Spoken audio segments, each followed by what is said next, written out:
Dear students, আমি BM sir বলছি।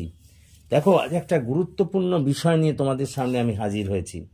কলকাতা বিশ্ববিদ্যালয়ের ইংলিশ অনার্সের ফার্স্ট সেমিস্টারের পরীক্ষা এগিয়ে আসছে জানো, এবং সেই কারণে এই পরীক্ষায় একটি শর্ট নোট খুব ইম্পর্টেন্ট এবারে। সেটা হলো right a note on the Faerie queen. সেটি নিয়েই আজ আমি তোমাদের একটি আলোচনা চালাবো এবং সেটিকে তোমাদের লিখিয়েও দেব। দেখো, আর বেশি দেরি না করে আমরা সরাসরি একেবারে প্রশ্নের মধ্যে ঢুকে পড়ি। তাহলে প্রশ্নটি হচ্ছে, write a note on the Faerie Queene. Faerie Queene is regarded as one of the best epic poem in British literature.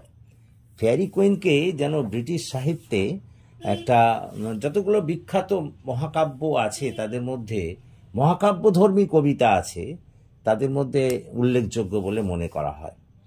It is written by Edmund Spencer.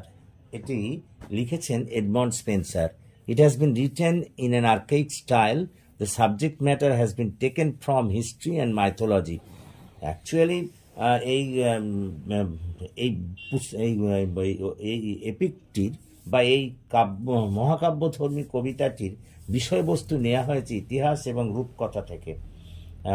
Legends of Arthur has been highlighted here. Arthur এর এখানে বিষয়টিকে, আর্থারের আগেকার দিনের যে বিখ্যাত ব্যক্তি আর্থারের বিষয়টিকে এখানে কিন্তু বিশেষভাবে ফুটিয়ে তোলা হয়েছে।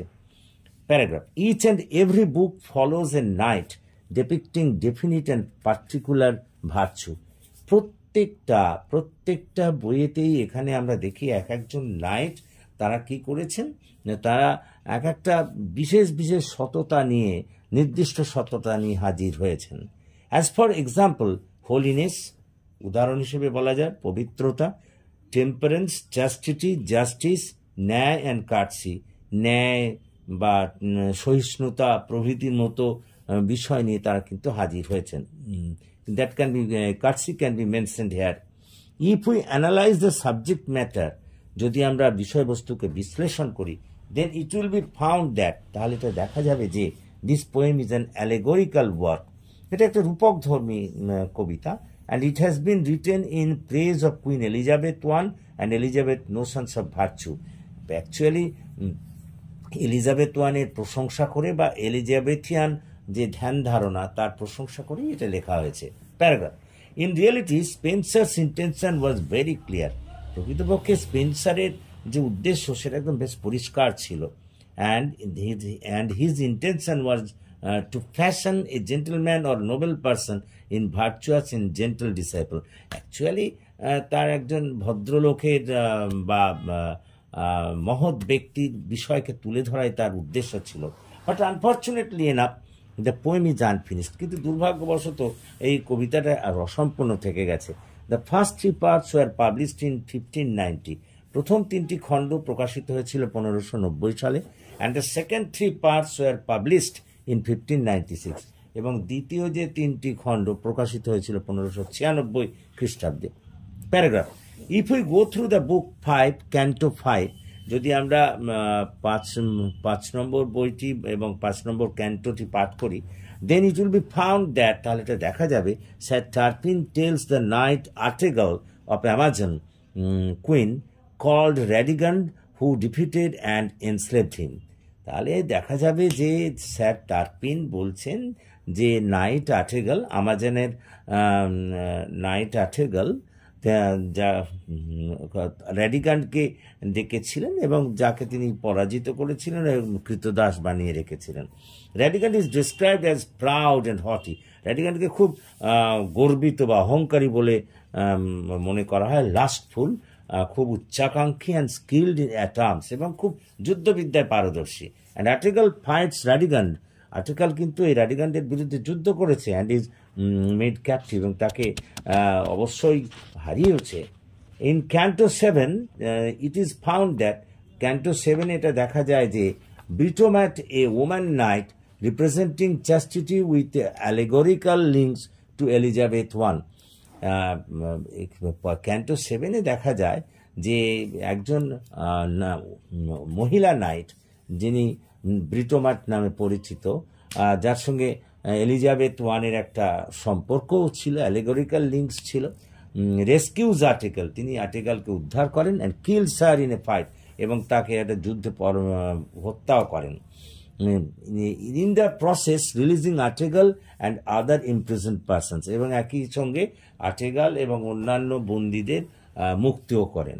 অ্যানালাইজিং প্যারাগ্রাফ করে analyzing the main theme further it is found that, এই মূল বিষয়টিকে বিশ্লেষণ করে আরও দেখা যায় যে Britomart and Radigund represented two different sex of warrior woman.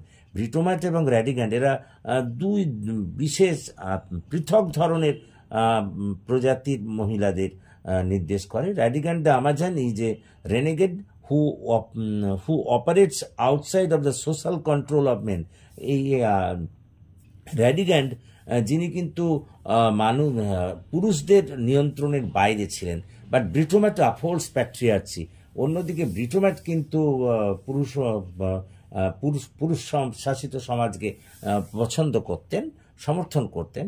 It is also found that when Britomart overthrows Radigund, যখন দেখা গেল ব্রিটোম্যাট রেডিম্যাডকে সরিয়ে দিল, she also recognizes the Amazon enclave subjecting them to patriarchal rule. However Spenser could criticize feminine rule without criticizing Elizabeth one herself. অবশ্য Spenser ইচ্ছে করলে এখানে ওই মহিলাদের শাসনকে সমালোচনা করতে পারতেন। হেন্স প্যারাগ্রাফ করে hence in conclusion it can be said that it is really a great work of Spencer.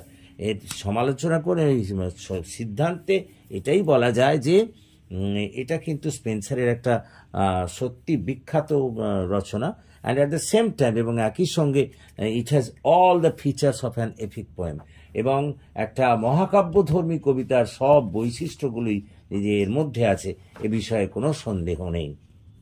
That's all. তো আশা করি তোমরা বুঝতে পেরেছো, এবং এটা কিন্তু খুব ইম্পর্ট্যান্ট। এটা তোমরা যদি করো তাহলে হয়তো কমন পেতেও পারো। সো যদি তোমাদের এই ক্লাস ভালো লাগে তাহলে প্লিজ বন্ধুদের মধ্যে এই ক্লাসের কথা শেয়ার করো এবং তাদেরও এই ক্লাসে জয়েন করতে বলো। এবং তোমরা যারা এখনও আমার এই চ্যানেলটিকে সাবস্ক্রাইব করোনি, প্লিজ সাবস্ক্রাইব মাই চ্যানেল। আমাকে এগিয়ে আসতে সাহায্য করো যাতে আমি তোমাদের আরও বেশি করে কাজে লাগতে পারি। So that's all for this day. Thank you for watching and listening. So please comment, share and subscribe to my channel.